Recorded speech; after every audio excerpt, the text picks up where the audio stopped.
Don't talk about money enough with our friends and family, and that's part of the reason that we're so financially illiterate.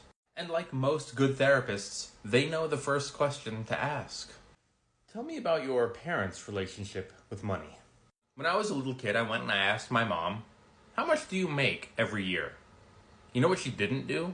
She didn't say, that's a rude question.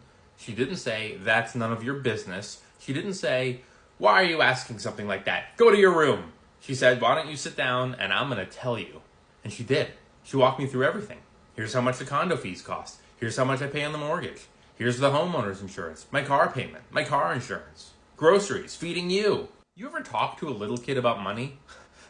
Go find one of your friends who has like a 5 or 6 year old and be like, what do you think this banana costs? And they're going to be like, $11 trillion. Part of the reason that I've been investing for over 20 years is because I saw my mom invest. I saw my grandma invest. I've told this story 1,000 times, but my grandma and I were sitting on the couch one day when I was a little kid. I was showing her one of my toys, and the news was playing in the background, and the reporter said, and up next, finance news. And my grandma looked at me and went, shh. I knew. I don't know what finance is because I'm little, but if it's important to my grandma, I want to pay attention.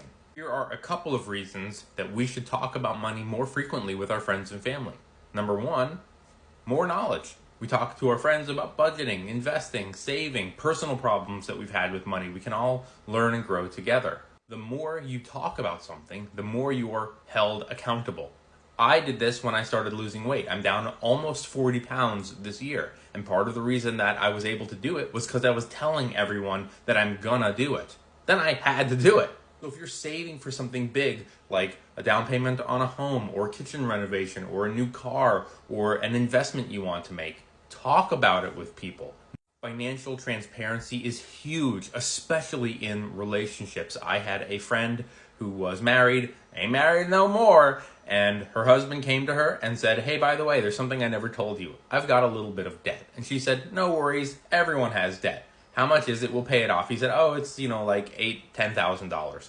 Nope, it wasn't. It was $150,000, and it was high interest credit card debt. And after she helped him pay off what she thought it was with the original 8 to 10,000, and then he came to her and said, it's actually a little bit more. She said, see you later. Money is a humongous source of stress and angst, especially these days with the cost of everything continuing to go up.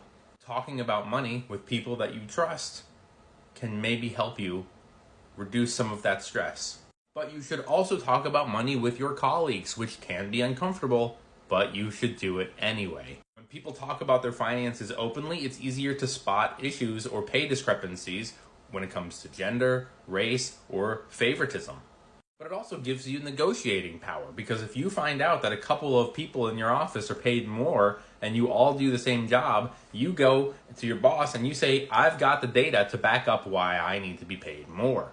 Talking about it also improves workplace culture because they don't want you to know how much everyone is being paid.